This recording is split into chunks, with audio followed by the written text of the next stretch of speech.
Alright, so let's begin.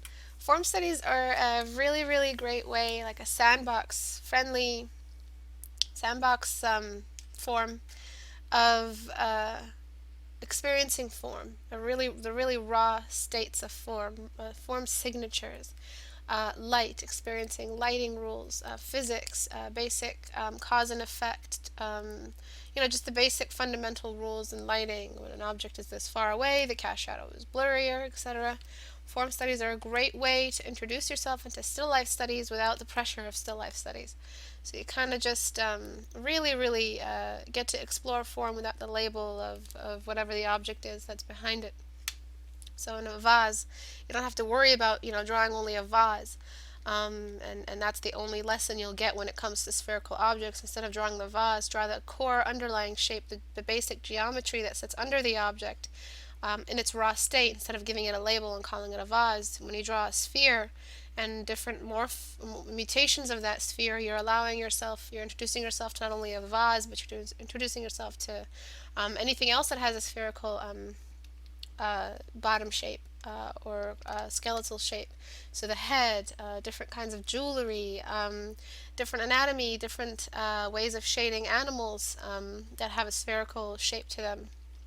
So it's not specific to the label. The label doesn't come first. The geometry comes first, which is really a reflection of your actual behavior with your brush behavior as you paint. Thinking about the essential core geometry first ensures that you're working with a large brush first. And that's really the point of form studies. It also helps you develop your technique and organizing your brush efficiency, your brush use, making sure that you're making the best of the choices you make with your brush. So, when it comes to form studies, always work. You're trying to experience form for form's sake. Form and lighting does not change according to the color of an object. Colors of an object change light behavior very minimally. They are just a little bit of an extra dressing that we have been blessed with by nature, or God, or whatever you believe in. So it's not something essential. So this means that please do not work with colors just yet. If you're still dealing with all of this, then do not work with colors just yet, because all of this can be learned without colors.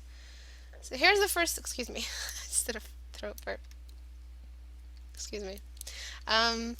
Okay, so here's the first rule of form studies. Here's the first lighting rule. When you do these lighting rules, when you try to experience the form, the basic physics of it all, you have to remember that what comes first is the lighting. The lighting comes first. What comes second after the lighting? Does anyone know? The light, and then you have the what? Can anyone answer it? What comes after lighting? Yeah, don't go into color too soon. Don't go into color at all, Black Oreo Cookie.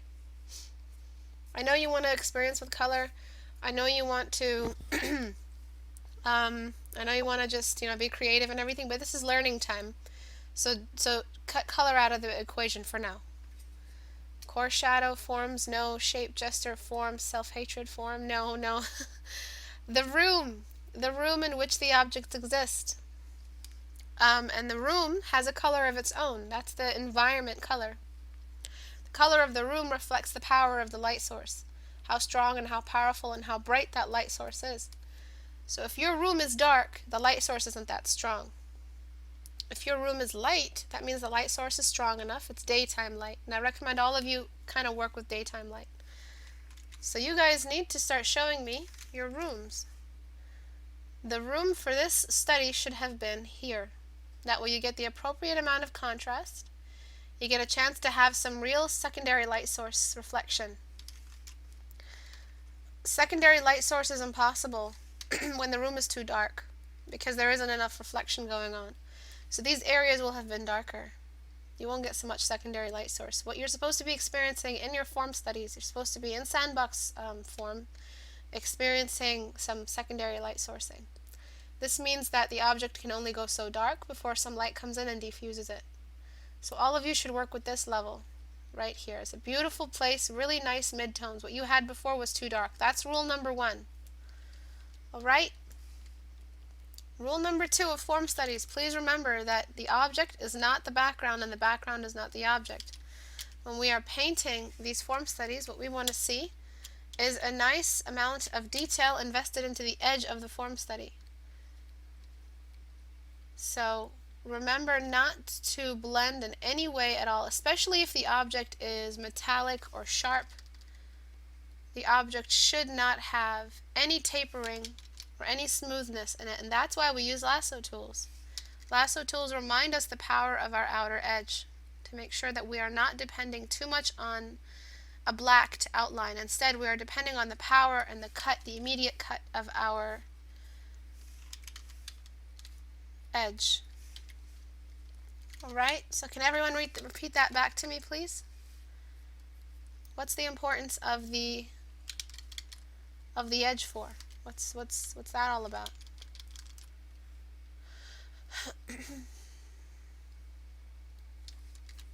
To clean it up this way.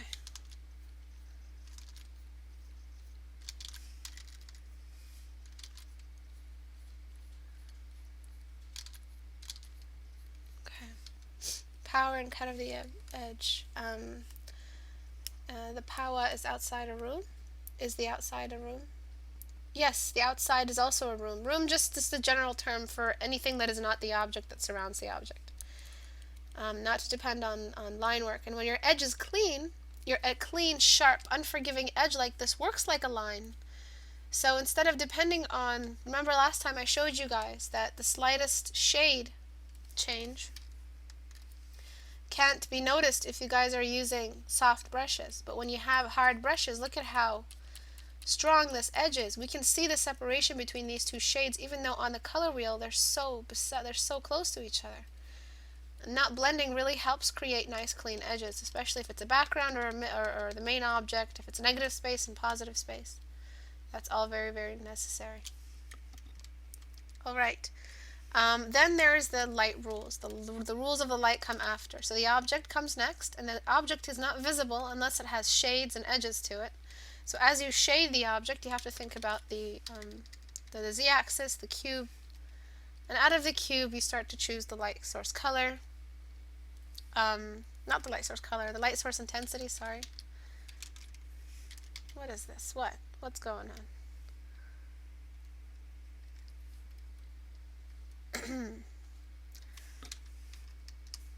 Excuse me. Oops.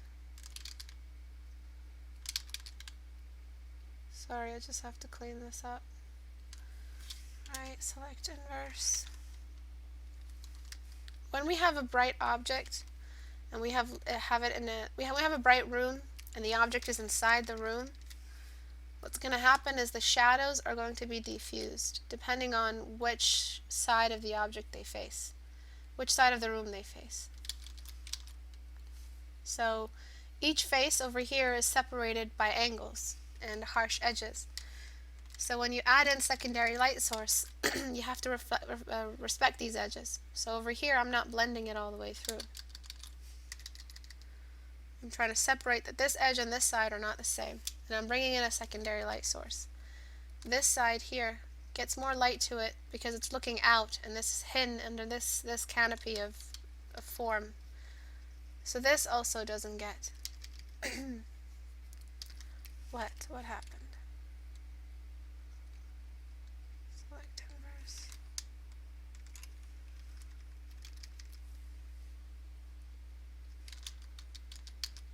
Sorry, I don't know what's happening with Photoshop right now. Okay. So I'm erasing this bit over here. This bit over here. I'm trying to defuse because the room is so bright. The defuse is going to make certain areas more visible, and it's not going to allow for a high potential for shadows. So a bright room, once you decide the light environment is deciding how bright the room is by deciding how bright the light source is. And when you decide how bright the light source is, you're basically deciding the limit of your palette and saying, hey, shadows, you can't go any lower than this because the room is just too bright. Excuse me, I'm coughing like constantly. So I'm going to show you what that secondary light source did for the form. It was really good for it. And we limited our shades very nicely. So some rules for lighting. We'll talk about them in a second, but I'll show you real quick what this did for it. Okay. So, match down. Before, after. Before, after. The lighting in this situation makes more sense than the lighting here. Here, it felt like it was a really dark room, so the shadows could have been even darker. So this background here is telling me the room is very dark. And when the room is very dark, what you get is high contrast. So what you get is very similar to this. If you want to correct this, we correct it like this. We basically just have to make sure there is no brightness anywhere on the other side of this object. Select inverse.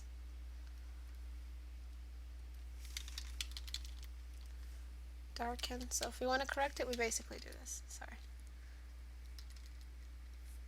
Because the light is coming from such a severe closeness, proximity, it's not the light source of a sunlight, or else the room would have been bright.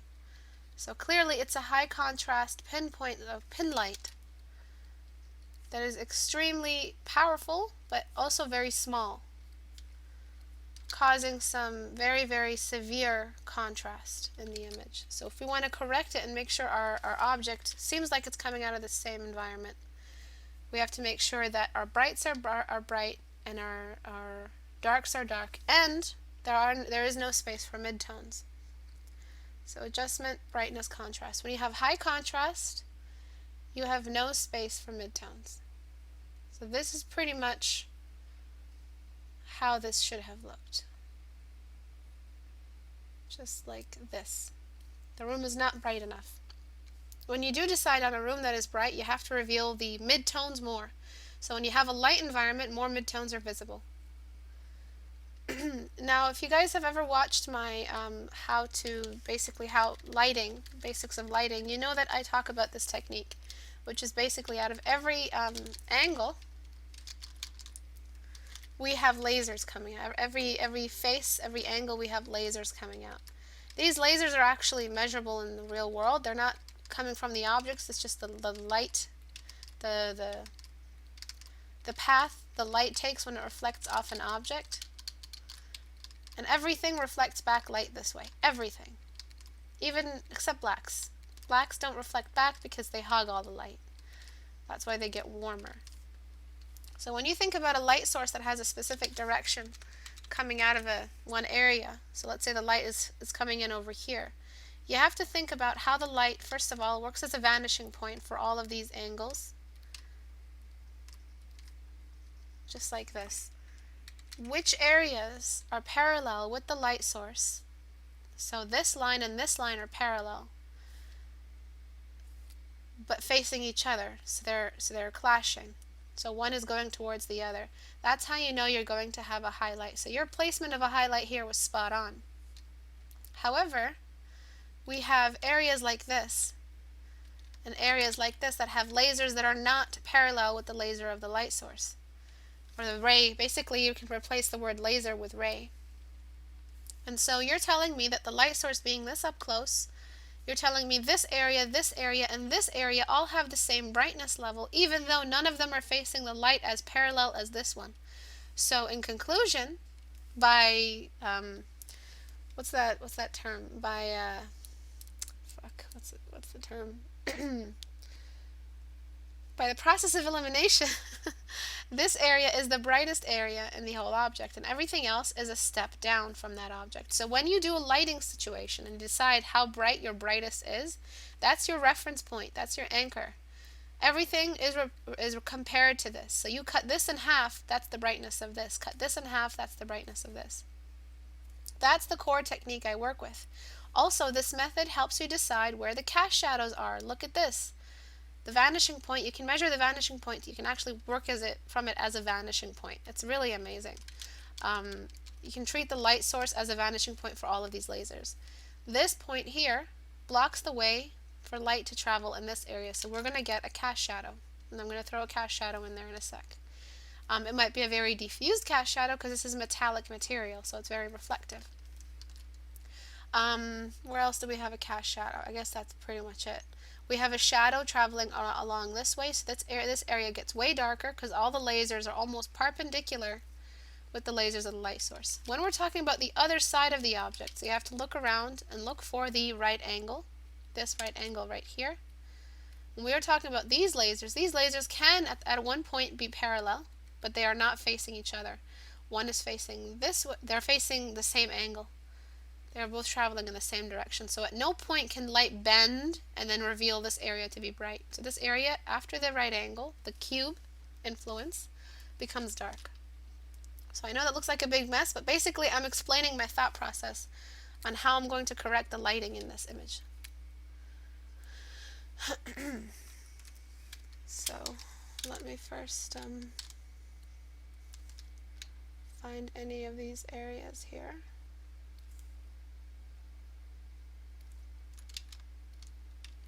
Oops.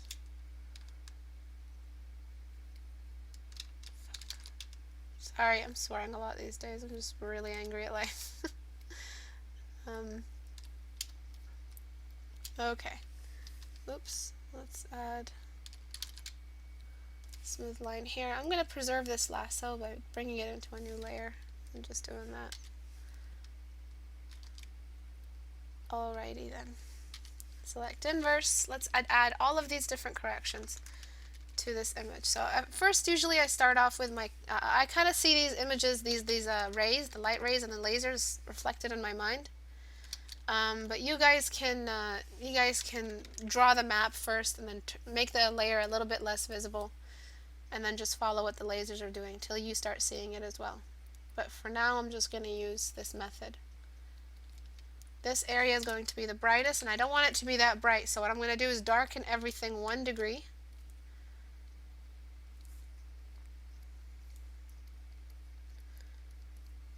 And then decide how bright I want to go by going back to that map. So I'm going to erase away the bits. No, I can't do that. I'm going to get the dodge tool just to save some time and decide how bright I want this area to be. This area is going to be half the exposure of this area, and this area is going to be half the exposure of this area, and then this area is not going to be that bright. If I want this to go up a little bit, the amount of the width of the reflection is much higher here, so I can go in and make the reflection width way thinner for all of these exposed areas. And I'm just going to go back, cancel B, start casting some more cast shadows. This handle is going to cast a cast shadow here. This handle is going to cast a cast shadow here.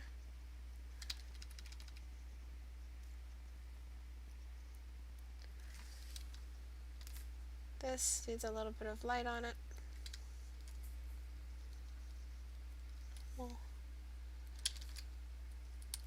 So do you guys see what I'm doing?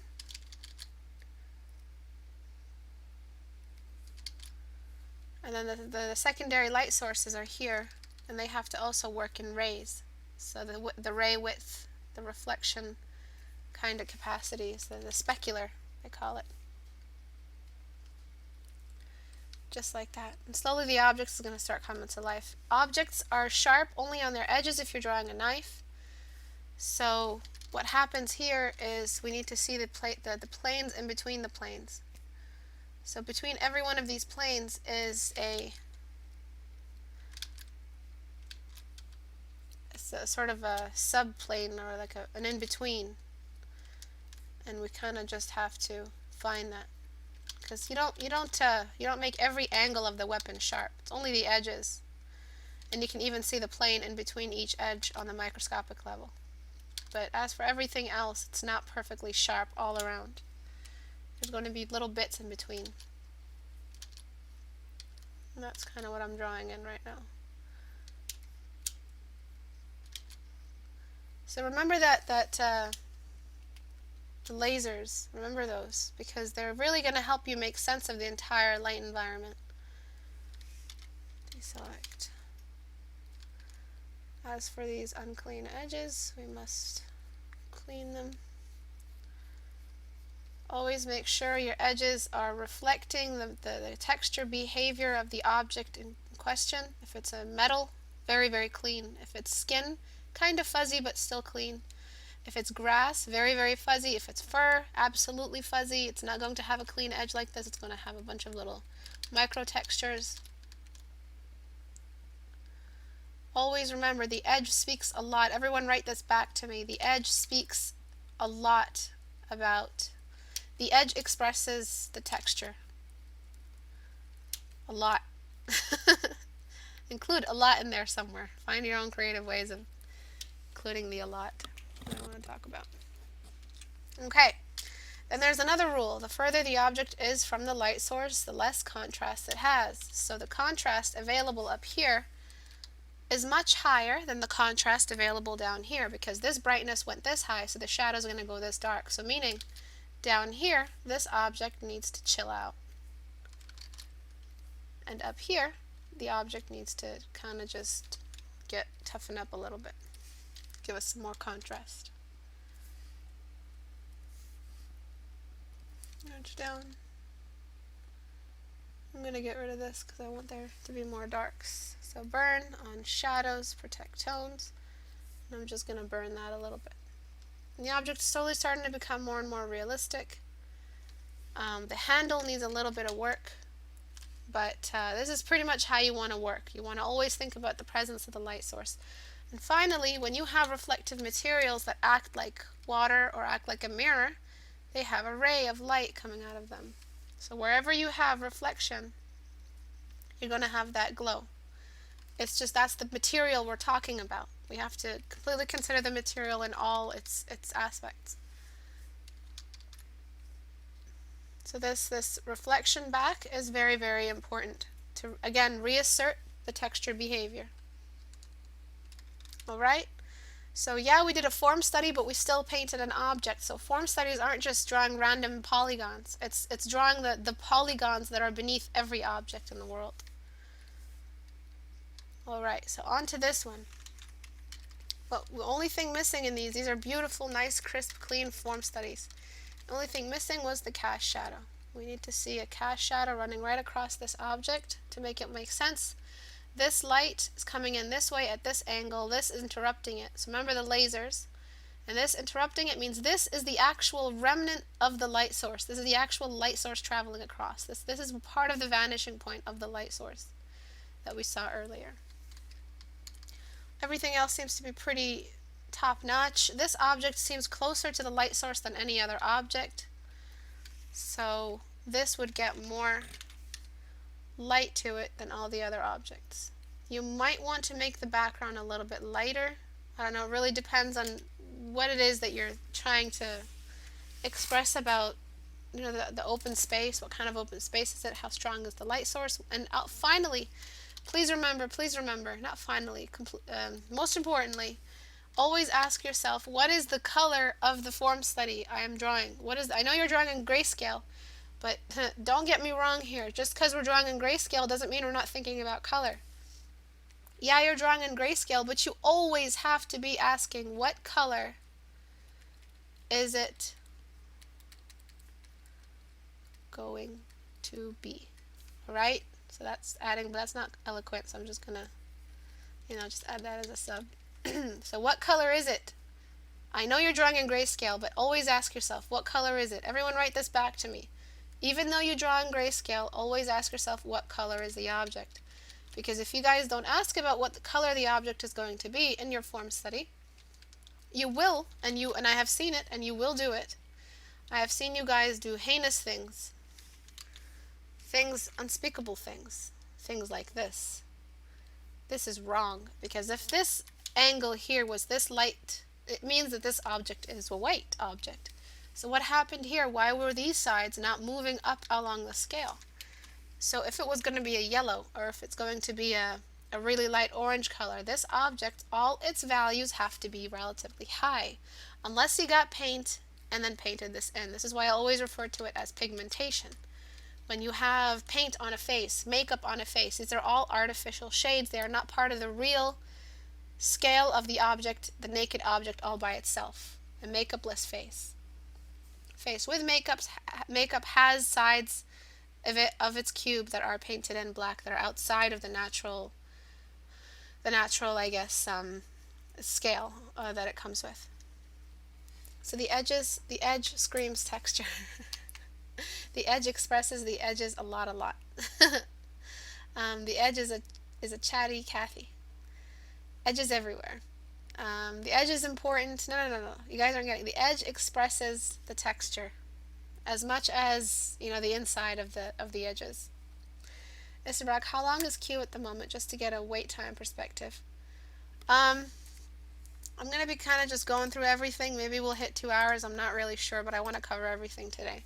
And starting with form studies is kind of just building a ground for all the rules that I'm going to be talking about when we get into real illustrations. So that's why I'm doing these first. Do you have a video on pigmentation, relative color? I have lots of videos. I do cover pigmentation. It's not a sole subject. I cover it while covering other subjects. My video on transferring from grayscale to color covers that as well, I believe. I'm not sure. We would have to find out together. Come on a journey with me. I wish I was Miss Frizzle. I always loved Miss Frizzle. She was like my hero. Like, she needed no man, and she was like rich. She had like an amazing bus. She must have paid like millions of dollars for that. I don't know how she must have been a witch, right? She must have been a witch. Where are you? I sound so timid in my videos. This one right here talks a bit about how old are those artworks. Which artworks? She was totally a science witch, yeah. Tazzle, these are not my drawings. These are other people's drawings that I'm looking at. Okay, next up. So we've already covered a lot about edges, but this is just another iteration of it. Please do not forget the importance, reiteration of it. This is really important, this step in the lasso. This side of the cube was not going to have an outline on it. Look at how you outlined. Shame. Everyone go, say it. Shame. Shame. You don't need this little bit right here. Have faith. Have faith in your edge. Just along here, you don't need that extra little shadow under the object, unless the object is lifted. And if the object was lifted at the very, very bottom, we would see it in the edge. We would see it just along here. We would see that the object has gone up. And the shadow is just sitting right under it.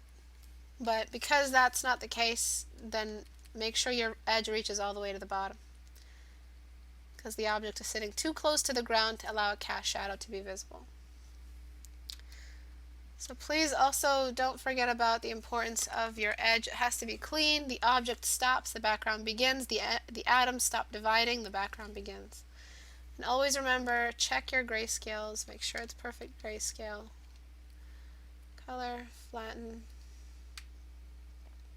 Oh, how old are they? What do you mean old? I don't know. They're very recent. They're from the form study class. I mean, they're from the form study class. They're from the community. I don't always critique every single piece I get, even if you sent it early. It's a matter of making sure that it fits the class theme. So this area here, you wanted to add in some secondary light source. Secondary light source is very tricky in the umbra, in the shadow area. I don't know why I call it umbra. This area has a very little chance to get secondary light source. If it does get secondary light source, it will look something like this. This is the bright area. This is all shadow. It's not going to get it around here. It's going to get it around here because there's less shadow here. So it's going to look something like, you get the actual color of the base, and I just kind of throw it up. This is where you throw it up. This is where you place the secondary light source, basically, just around where the shadow is less strong. The more shadow you have, the less light you have. All right, look at that. That feels so 3D because we made the light travel forward. And that's it, really, for this one. Remember, your edges are very important. And then we've got this hullabalooza. When I said be careful with your lines, I meant these lines right here, madame.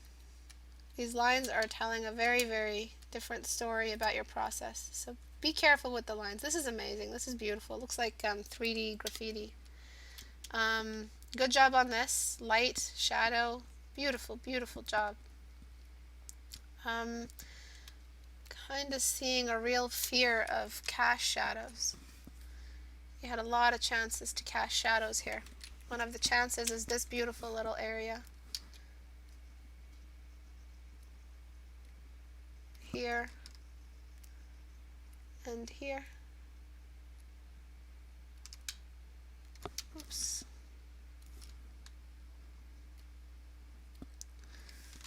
So these areas here could have had some cast shadows on them because the light is hitting this area, and this is in the way of the light traveling in between these two planes, so this would have been resulted into a cast shadow.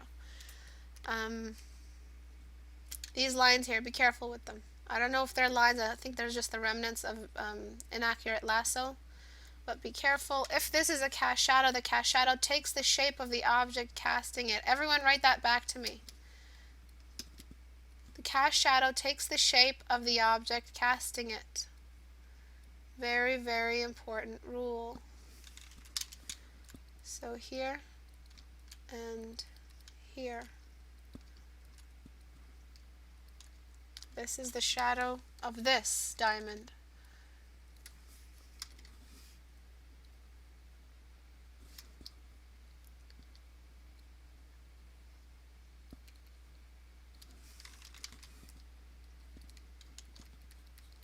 Right, so it takes this shape. Cast shadows, everyone write this back at me as well. Cast shadows diffuse the further they are from the object casting it. So the distance between here and here isn't the same as the distance between here and here. Therefore, this darkness is not equal to this darkness.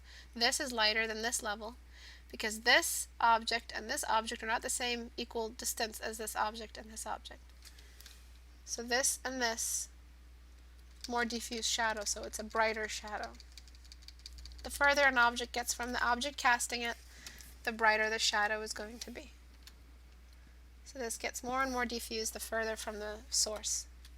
If the light is shining this way and the cast shadow is shining that way, that means this whole frontal area is going to get light equivalent to the light shown here.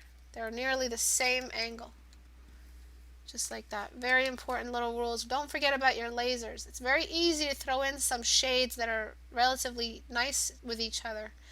But if you don't get the accurate look, it's always going to have that little bit of inaccuracy that's hard to kind of see right away. The light here is coming in from the front of the object down.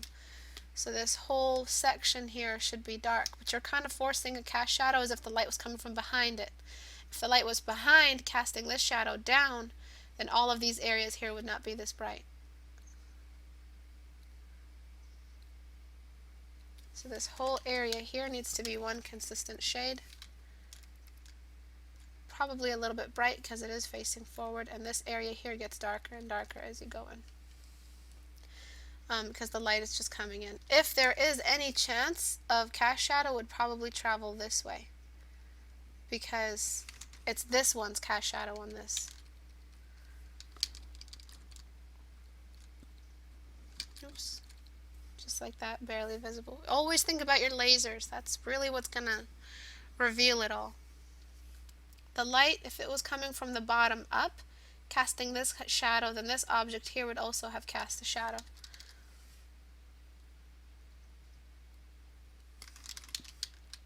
Just like this. This object would not be this bright. Select inverse 1, select inverse. So this bit here would be a little bit darker because the light is coming from the bottom up, meaning this is facing the light, facing away from the light completely. And this angle, this face and this face are both looking at the same direction. This might have like a tiny little chance to illuminate, like have a cast shadow on it, but it's a very, very small chance. Very, very small chance. So let me redo that on a new layer so that I can erase.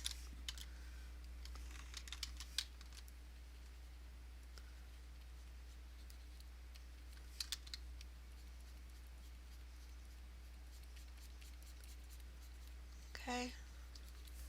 What else? This angle and this angle are nearly the same, so we can afford to make it a little bit lighter because this, and this kind of are casting the same cast shadow. Beautiful in-betweens. I love that. But you don't get in-betweens everywhere. Don't just force them in. This area doesn't get an in-between because it's not, there is no secondary light source bouncing around catching that side. It's a much thinner in-between. So I'm talking about this little line here. If it's in the wrong spot, it'll look like a line, meaning it'll interrupt the form. Careful when you add those in. You can't just add them in everywhere. Only the areas that are relatively close enough. This is facing very, very away from the light, but since the light is shining down, we're going to have lots of cast shadows down here. The darkest part of this whole object should have been this, and the out and the back side. This cannot be this bright. Down, select inverse, because we're talking about the light coming from the bottom. This is one of the areas that should be mid-tone.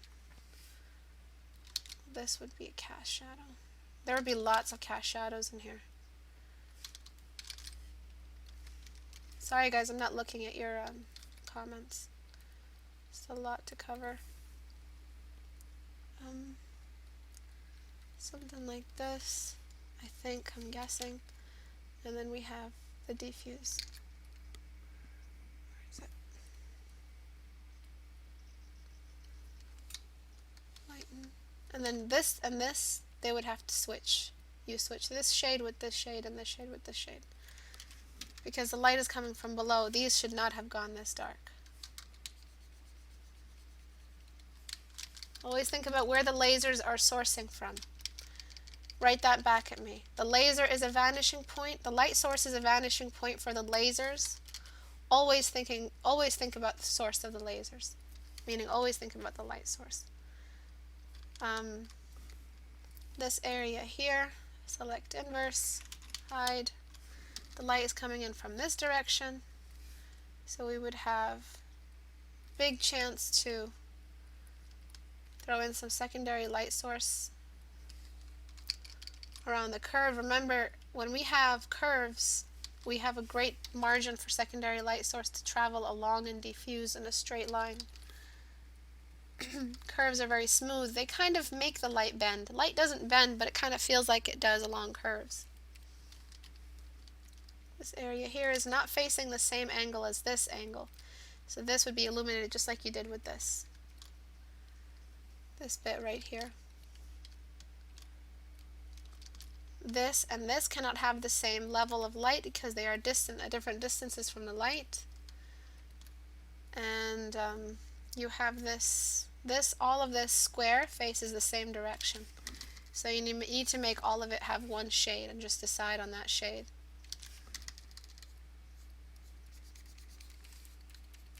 Probably should be a little bit lighter because of lighten.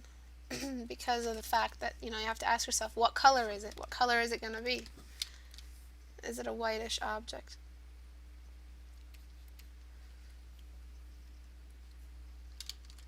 If it is, all its angles are going to have very, very similar shades, very similar scale. And then finally, we have the light areas, and if they all have the same angle, same kind of leveled ground, then they will have the same light level. And then as soon as it starts curving off, then you can start lightening it up. And if this and this have the same angle at one point, this has to have the same brightness. Always think about it as closeness and angles. And the lasers are what really govern this entire thing. And just like that. You got the secondary light source on the side, depending on how reflective the object is. So it's a lot. It's a lot of mini, tiny, micro rules to remember. This is not as bright as this. It's a lot of work, guys. And form studies are what make you experience them like face on. No extra shit. It's just pure raw form. And you can't just make them designs and not really think about the physics that's being tested. Your ability to remember the physics, your ability to that you're being tested on the physics. You're being tested on your technique and your knowledge of what happens to faces under and what happens to gray tones under light. This whole face here doesn't have a gradient on it, but you added a gradient on it. It's all facing the same angle consistently. This all has one laser going in one basic direction. There is no curve, so this is going to have a very, very clean shade to it, just like these. But of course it's going to be a grade less because it's further away. Select inverse. I need to clean that up. Oops. Just like this. This whole object here needs to be rethought, of course, as a whole. Where's the light source coming from? Over here the light source is coming from the top, but down here the light source comes from the bottom. Don't experiment with more than one light source too soon, because it's going to confuse you. You're here trying to learn the basics of one laser on one face. You know, just get the basics down. And after that, it should be very, very easy to add in secondary and tertiary light sources. Save. Yes. Okay, everyone with me? Is this getting boring? Hi, Brutal. How are you doing? For this, I just wanted to have one little quick look at this. You see this subtle little angle?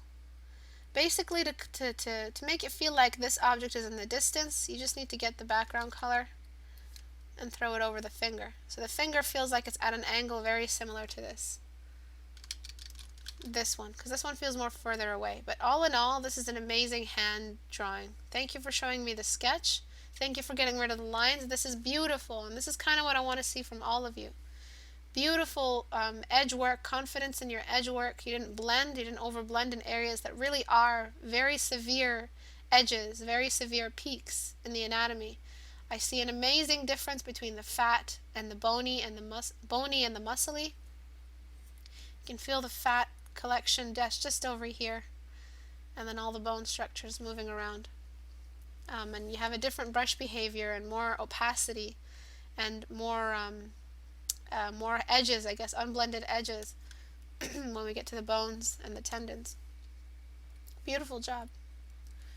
Alright, so we just looked at a lot of form studies, and I got these here to show you how these form studies can be used to make you develop better landscapes and better anything. This kind of is not really about that. This is going to be about male faces, just real quick. But this here is where it really takes effect. Okay. I'm going to get my darken tool, and I'm going to darken this area, because the light, I feel like this is in front of this. This is object A, object B. The sun is relatively low in the sky. So what we're going to have, sorry, I'm getting really symptomatic, we're going to have a cast shadow. And this cast shadow has to be very subtle. So filter, blur, Gaussian blur, but it still has to be there. This shadow signals where there is no more light traveling on top of the object. The shadow will also get sharper the closer it gets to the object casting it, though. So we still need to make it relatively sharp just around here. But over here, it can be pretty soft, because this rock is very distant from this peak. So it's not going to have the same level. You have more detail in the shadow section than in the light section. Can anyone tell me why that's a big no-no? Find image. Can anyone tell me? I was definitely trying 2 light sources, my bad. Yeah. Hello, GRV remove kebab.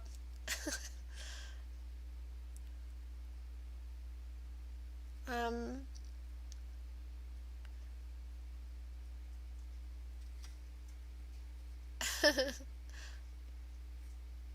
Topic of the day, because there's less light, because there's no light to show the form. What was the question? Shadows don't have detail. Why is it wrong to put details in shadow areas?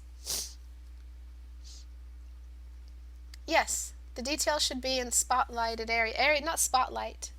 Doesn't have to be spotlight, Sarah. You guide the viewer by where you place detail, focal point. If something was your focal point, if you were taking a photograph of someone or something, and you place the light very specifically on a part of the object that looks really interesting, would you put that interesting part of the object, let's say it was an ancient artifact, would you put it on the most boring part of the artifact? No. Details also, physics-wise, that's technique in composition. For the scientific reason why you can't have detail in the light is by comparison. Look at the light area. Look how little the detail is here. Very painterly and very rough. And yet we have this tiny, tiny ass brushwork in the shadowed area. And it's the shadowed area. Where did the light come from to reveal all these tiny little grooves if it's not even revealing them here? You cannot have detail in shadowed areas because there needs to be enough light to show all this detail. So this goes bye-bye, and you can bring it back over here if there was a little bit of brickwork somewhere around here. And you had a lot of light down here, almost the same level as the light up here, and no concept of cast shadow, even though, look, the shadows are all on this side in the distance. Alright? And then finally, I would love it if you added some atmospheric fade on these distant buildings so they can feel like they're in the distance. And you can bring in the darker shade on the side of this mountain. It's okay. Just make it more faded than the other mountains, and it'll actually feel like concept art from Dune or something. And you can fade this more than the others because it's at a different distance level, so it's not going to be at the same exposure level. But we should still have a shadow side for that mountain in the distance. And the detail level is not the same for this mountain as it is for these mountains, and these mountains are not the same as it is for this area. And these are all the rules of depth I showed you last time. There's stacking, there's an object in front of one object, there's size, so scales shrink, so you can be using this scale method to make object look more distant and more in depth. More depth into making it feel like there is more depth in the image by just shrinking this mountain even smaller and casting atmospheric fade on it. It'll feel like it's really in the distance. And that's really what it feels like here. It really feels like it's in the distance now. Merge down. Everything should be less than what it is in the foreground and the background. So in the background, everything is opposite to the foreground. More blur, less detail, less edge work, less contrast. Everything is opposite. More contrast in the foreground, more detail, more edge work, and more color, more contrast and more color. So less atmospheric diffuse. So this is all stuff we learned from form studies. Yay!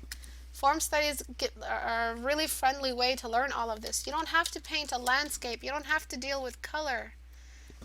If you don't want to, you can still just work your way slowly into developing a really, really solid knowledge of light and the rules of light with grayscale. Of course, you still think about color as a whole, but you're still thinking about grayscale and the power of the light source. And you have this really, really delicate atmospheric line. Saturation line. And that's it. This atmosphere feels more alive now. And this is all the same stuff that I've been repeating for the form studies for the last hour. I don't know how long I've been teaching. before, after. More flat, more overtly, I don't know what to describe really. I don't know what, it's just messy. And then after, really, really focused. And that's because we're using science to our advantage, and we're not being too we're not being too creative where we can't be creative. You can't be creative with the rules of physics. You can be creative with what the rules of physics are portraying. You can make some weird humanoid. You can make some weird, overly saturated Mars landscape like this. But as for breaking the rules of physics, breaking how light works the exact same way 10 million light years from here. It's consistent in its behavior. It's a universal rule. It will unify and make things look real in your painting. And these are things that you can explore in form studies.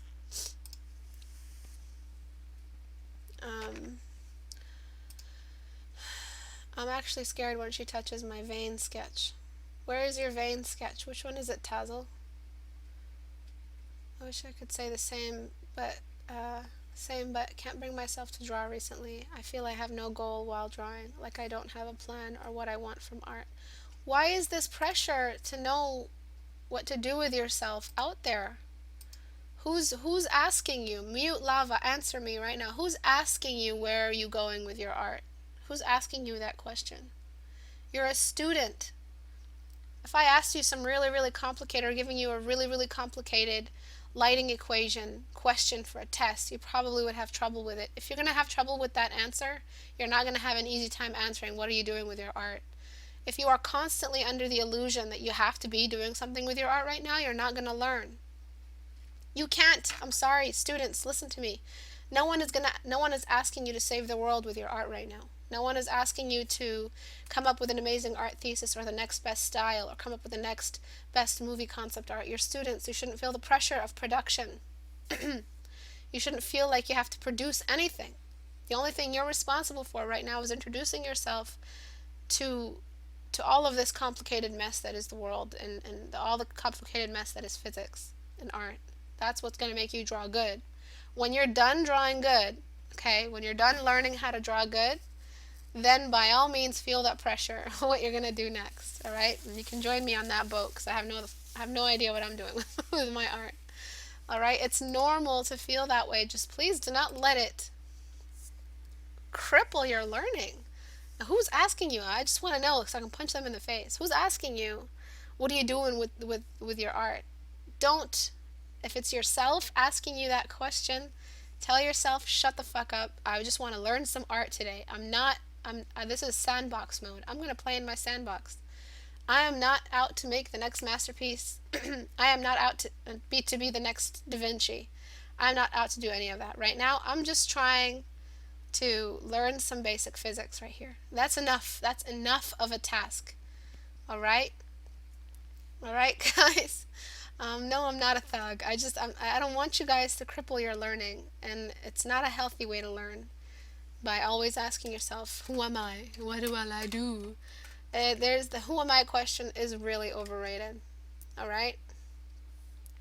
So what are you doing? Tell your mom that you're learning. What are you doing? I'm learning. Absolutely. Beautiful, Tamil. Thank you, Tamil. That's beautiful. When someone asks you, what are you doing with your art? Say, I am learning it. That's what I'm doing with my art. I am learning it. You can't let it loose, Ista, and then deny it. I know, I've been letting it loose. I've been really sick of people's shit lately. Just tell your mom, hey, at least I'm not doing porn. No, don't say that, because then now porn is comparable to art. Just don't say that. Just say, I'm learning. Okay, I'll try to keep it on hold for now. Thanks, guys, for the advice. You're very welcome, Mute. That's what the community is for. Everyone is on the same boat. If I learned anything from Imager, it's that everybody thinks the same. So we're all pretty much the same person. There's no separation, especially because we're all doing art. We're all experiencing that same anxiety. Drawing with 40-hour job by the side is the trap life. Alright, so sorry, that's just eyes.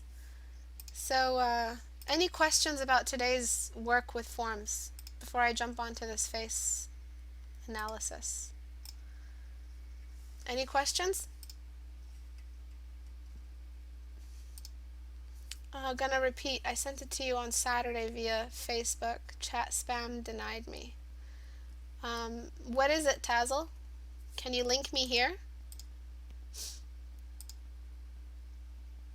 No pressure to make money to get by yet. Yeah, good. Or Black Oreo. You're gonna have to message me on Black Oreo Cookie. You're gonna have to message me on Facebook, and I'll send it back to you there.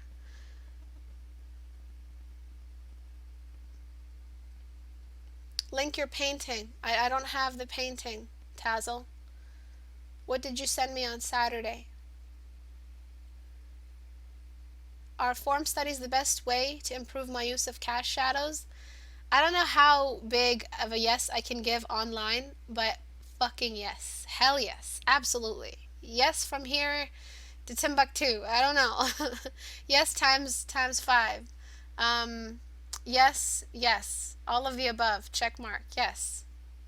Form studies are an amazing way to improve your use of cast shadows. Absolutely. Yeah, you should resend it, Tazzle. Good question. Yeah, the prison break guy.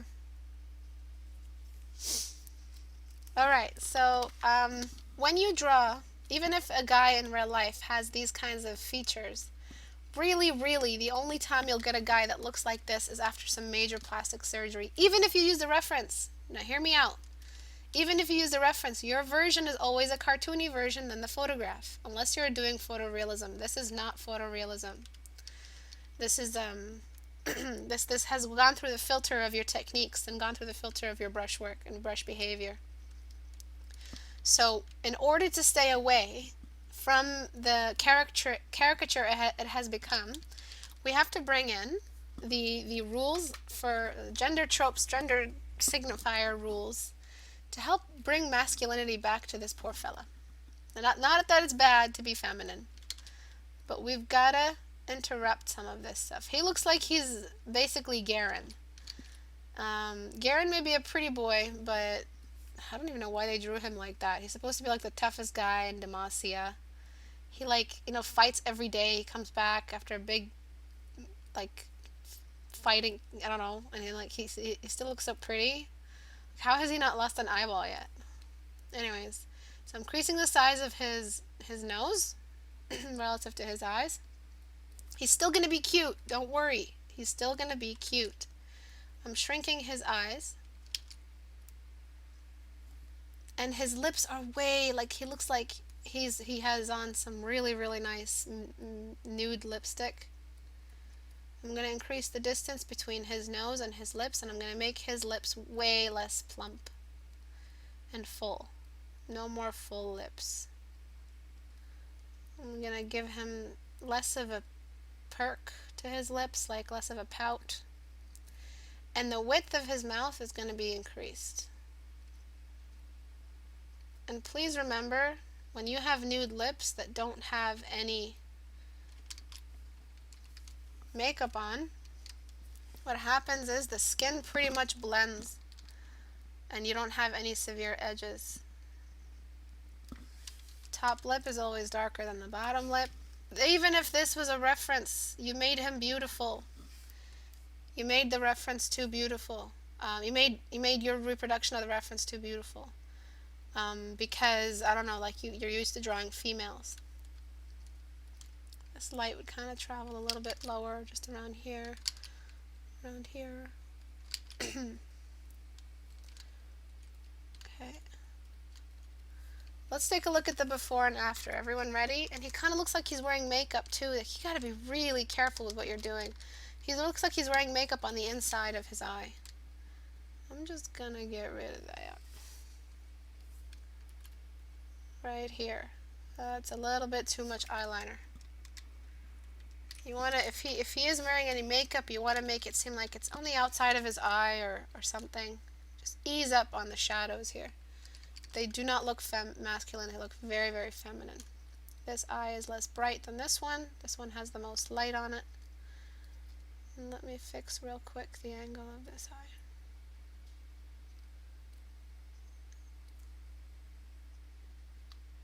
Nice job not giving him an eyebrow arch, because that would have been too female.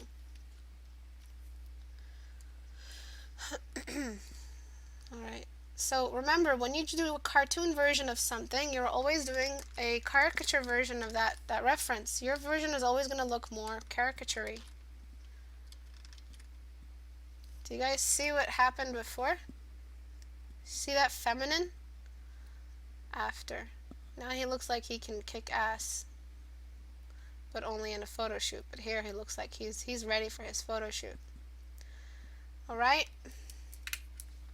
That fullness. He looks more and more like Captain Shepard from Garen to Tarek. Now that's manly as fuck. Indoctrination. Haha, yeah, I see it. You just gave him a troubled expression.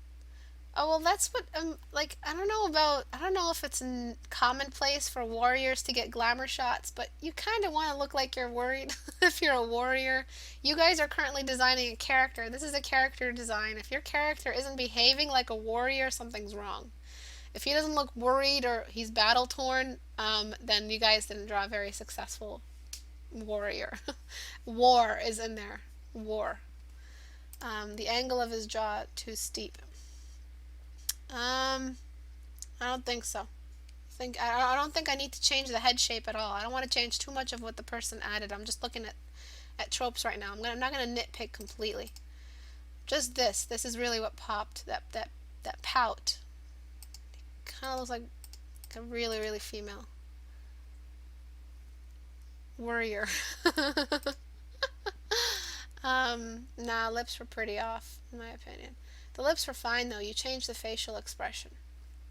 No, I didn't change the facial expression. I changed the proportion. Look at the nose. The nose is very small. This is post-plastic surgery nose. Very, very pretty, feminine, small nose. After, you have to increase it. This comes from the lecture on the ogre versus the elf. If you haven't seen it, please see it so that you stop drawing girly men and manly girls, because you guys are you're gonna be expected to do some character design if you want to take this into a job. If you're gonna draw girly men because all you do is draw girls, you're not gonna offer very much to your studio. You have to be very, very aware of gender tropes and signifiers in your painting of characters. All right. Believe it or not, there's males and there's females in the world. As much as this age likes to blur the difference between male and female, there is a difference between male and female. Alright? The day we lose our genders is the day we become immortal, self-sustaining organisms, and until that day we're going to have gender so that we can reproduce and continue the human race. So yes, there are female and males, alright? And this had very, very female tropes.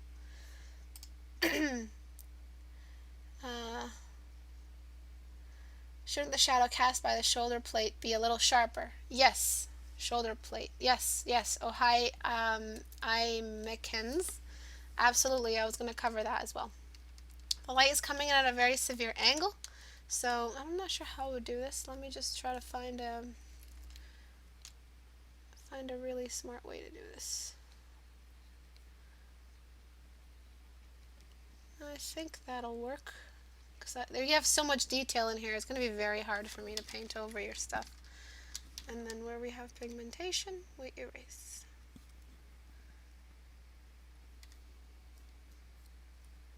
Just like this. Beautiful. Okay. The light here, shadow here would be orange down. The shadow here would be a little shadowier. Just a little.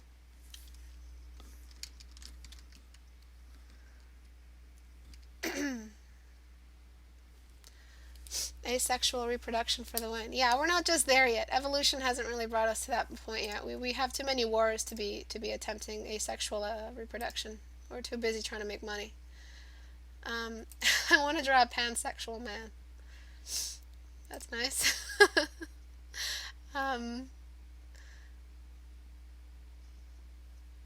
Okay, just curious because I remember you saying the feminine features are more angular in the jaw, upside down triangle.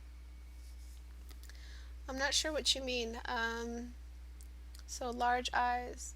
You mean you want it less angular, like a less small chin. When I say female chin, I mean something a little like this. This is what I mean by female chin. We have less jaws and more point. So this is the triangle that I was talking about. Larger eyes, and it's gonna freak out on me. My RAM is like almost at 80% right now. That's kind of what I mean. But because he's got the square, I really don't mind it. Asexual, look for the comment. No comment. Looking for the difference. Ask two people to make the same expression, male and female, and look for the difference. Not for feminists. Yo, feminists are out to like destroy our fucking race. I'm joking. There's beautiful, good, founded feminism, and then there's just fucking women who just don't want to lose some weight. If it were to be female, would the jaw be thinner, right? Yes, it would be more narrow. He looks out of place in that armor. There's still something a little bit off. Like, I feel like he could use some of this. You know, like wear and tear. Like, he looks like he's recently come out of the package. Like, some wear and tear might be a little helpful. That wasn't a shots fired against anyone who was overweight. A shots fired against that one girl. This fucking face of feminism in the U.S. today. Feminism, no, you make me a sandwich. Her smug ass face. I saw a post on Imager. Her versus Turkish female fighters against ISIS. There was a post on Imager that compared these and their feminism and America's feminism. Alright? See that nice little sticker she's got there? And they're fighting for their fucking right to live and not be raped. That's feminism for me. Anyways, Jesus. Yeah, so some wear and tear could be nice. Make him look less young, so he looks like he's out of the package because, you know, we're not really seeing any tiredness. So again, wear and tear. Think about areas in the face that represent tiredness a lot. Maybe some soot or blood or dried blood. I don't know. It looks like a glamour shot is all I'm saying. Maybe a black eye. Maybe an eye that's a little bit swollen compared to the other eye. Display an image. The reason why I'm so passionate about feminism, the definition of it, is because I came out of that world of those girls on the rock. That's what I sprouted from. I had to fight all of that as well. So I'm just gonna make his eye a little bit big. Well, maybe one day I'll talk to you guys about it. Talk to you guys about all of that stuff. So I'm going to undo the liquify but bring it back in, but erase away the bit that I distorted on the eye, so the eye looks a little bit more realistic. I think Asmat knows exactly what I'm talking about how women are like in Arab houses. I don't know, maybe Asmat, you have a very nice family. Alhamdulillah for you. But yeah, this cast shadow here might be necessary.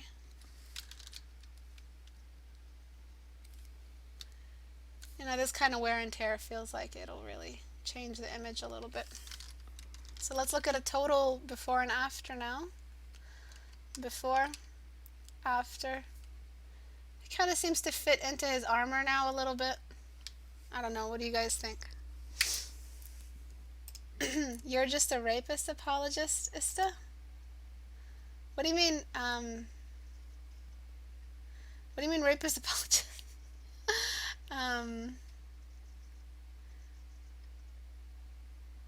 There's a feminist who make bread from her own... Ew. Feminist pizza. So you need to do an entire lesson in a Russian accent, to be honest. Farm, please, to be honest. Shake my head. That's savage senpai, to be honest. He went from a warrior to a wizard. Not extremist pizza. There should be feminist pizza in pizza shops where only men make those pizzas, and their business will spike. You know, feminist friendly. You know how like they have kosher and then they have gluten free. I swear to God, this is coming up. They're gonna have feminist pizza, feminist sandwiches, feminist turkey club, and only men make those. And like really macho men, you know, like the extreme version of a man. He makes the sandwich and she gives like a really smug look when she, just like that girl, really really smug look. Yes, I am anti-sandwich.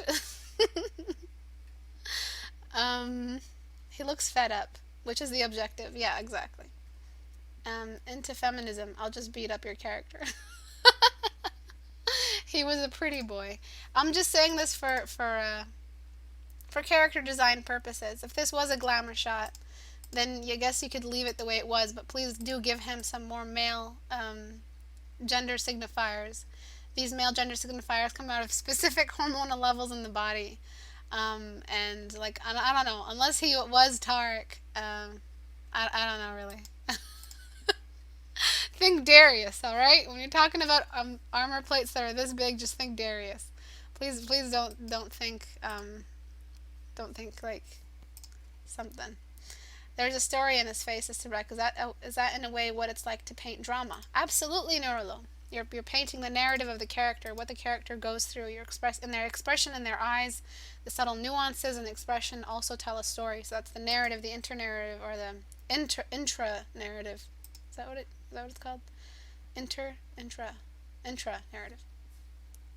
Glamour Warriors online play for free. I've lost my voice completely. Um,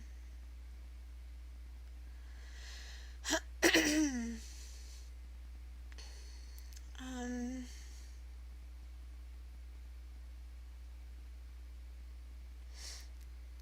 Girl, I lived in the Middle East for 18 years and saw shit. American feminism hardly phases me. You're telling me. Oh man. All right, so that's it for today. Lots of stuff that we covered. Can anyone recap on all the major lessons we learned today?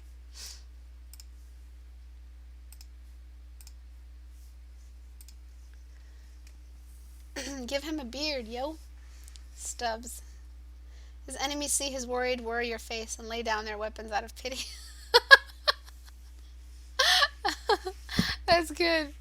Cast shadow. Yes, cast shadows. We learned a lot about cast shadows. Anything else? Unless you're Jon Snow. uh,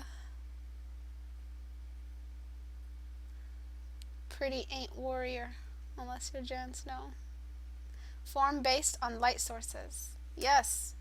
What about light sources?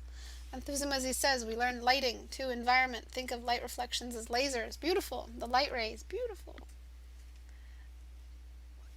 Man shouldn't be pretty. Oh God, you guys are going to quote me on that, aren't you? And the feminists are going to come knocking on my door. Feminist food chains incoming. Yes. Materials. Yes. The edge of the object reflects its material. You can express a lot about the texture of an object in its edge and the way you render it, whether it's fuzzy or whether it's sharp. Even when working in grayscale, think of color. Big shiny sticker for enthusiasm. Beautiful remembrance. Thank you.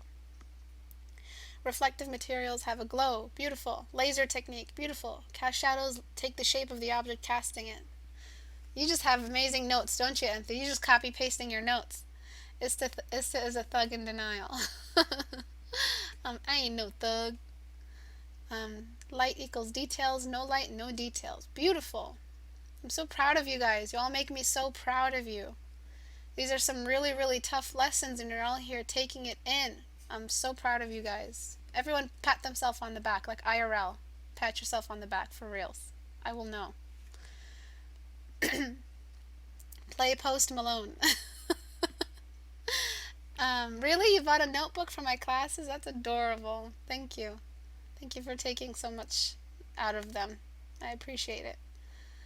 Think color into grayscale. Beautiful. All right. Thanks everyone for coming. Istebrak, can you point me at any resources for form studies like references of 3D rendered objects? I don't think I can start off with imagination. Let me introduce you to a beautiful thing called black and white polygons. Dun dun dun. Maybe this is a shitty one. Black and white 3D shapes. No. Fuck. Alright, where is it? Where is it? Where are you? Ruined my fucking entrance. Alright, where are they? Tutoring, brushes, completed, brushes, completed, my tutoring, form studies, yeah. Okay, these form studies, I'm going to upload them onto the Google Hangout. I mean, not the Google Hangout, the Google community, and this is what I assign my private students. I assign them to think, look at this gorgeousness. Look at this. Look at the story it's telling about light rays. Imagine a laser coming out of every one of these triangles, and the light coming out of one specific vanishing point. Look how dark the background is as well. Look how light the light source is. Look at the beautiful exemplification of the laser rule. These are facing down, almost completely away, and they're completely triangles that are dark. These are facing up, almost directly at the light, and this is one of the brightest spots, probably facing the light perfectly. Look at this one. This one I assign them to trick them a little bit. I give them this and ask them to make a 3D shape out of it. So this is just the outlines. Replace the outlines with some faces. I ask them to do this. So basically you're working in low poly forever until you gain enough points to start working in high poly. And you basically want to work like this. Where is it? No, not Internet Explorer. No. Oh, okay. Basically want to work like this. Alright, this is what your form studies are introducing you into. High poly to low poly, meaning lower, smaller brush. Alright, so I'm going to upload these. These should be helpful for you, right? This is all form studies. And they're going to be, look at this sexy cast shadow. Look how fuzzier it gets the further it goes and how less dark it gets. Yay, proof. Proof, proof. Look how blurry in the distance, less contrast in the distance. Proof. Beautiful. Look at these multiple light sources though. You see these multiple shadows? Multiple shadows means multiple light sources, so be careful with this one. There's this one, you can get rid of the color. It's kind of just awesome for the fact that it has a color in it, so it might fuck you over. This one is also very nice. It's got some lines left over in it. So this is something that I kind of want you guys to work with, these kinds of things. So I'll upload them now, okay? I'll upload them for you right now.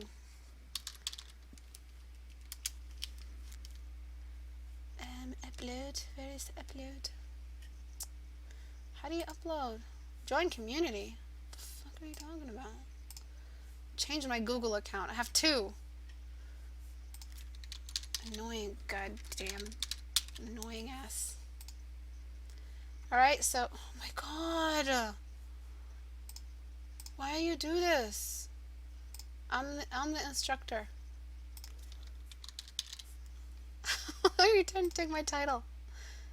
Oh my, I have to do it after. I have to do it after.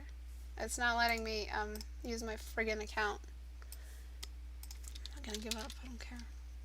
I'll be here for another hour until I figure this out. Yay, okay. Where is it? Photos. Alright, it's probably going to slow everything down.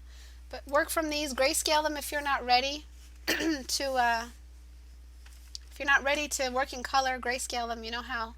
Go to Photoshop, open a new layer and put it on color mode and choose black or white and just use this tool. This paint bucket tool on that new layer and then merge down. Can we add some more if we find polygons? Of course, Patrick. So I resent it, by the way, you didn't check yet. I won't be able to look at it today, but I will be able to take a look. Send it on Skype. I mean, send it on Facebook. Been reading light directions instead of stories. That sexy fuzziness.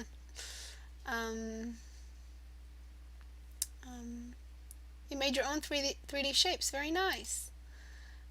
Any theme for next week's class? Nope. If you guys want to do some more form studies, please do. The week after, I'm probably going to do a theme for that. It's probably going to be something like, what theme do you guys want? Let's choose a theme right now. Yeah, they're loading in. They're uploading. Are they done? Okay. Here are the some IRL form studies for you guys to use as what's the Kickstarter? No, to use as a starting point for your form. Oh no, these are forms, not form studies. Form studies. Discussion chat. Okay, clothing folds. Clothing folds. Ooh, everyone's asking about more form. Form is clothing folds. Sandwiches. You know, I could talk all day about sandwiches. Cloth. Cloth folds. Wow, you guys really want cloth. Um, yep, clothes. Oh wow. Oh wow, wow, wow. Okay. Let's do some clothing. You guys want to do it next week? You guys want to do it Tuesday and Thursday, the 1st and 3rd?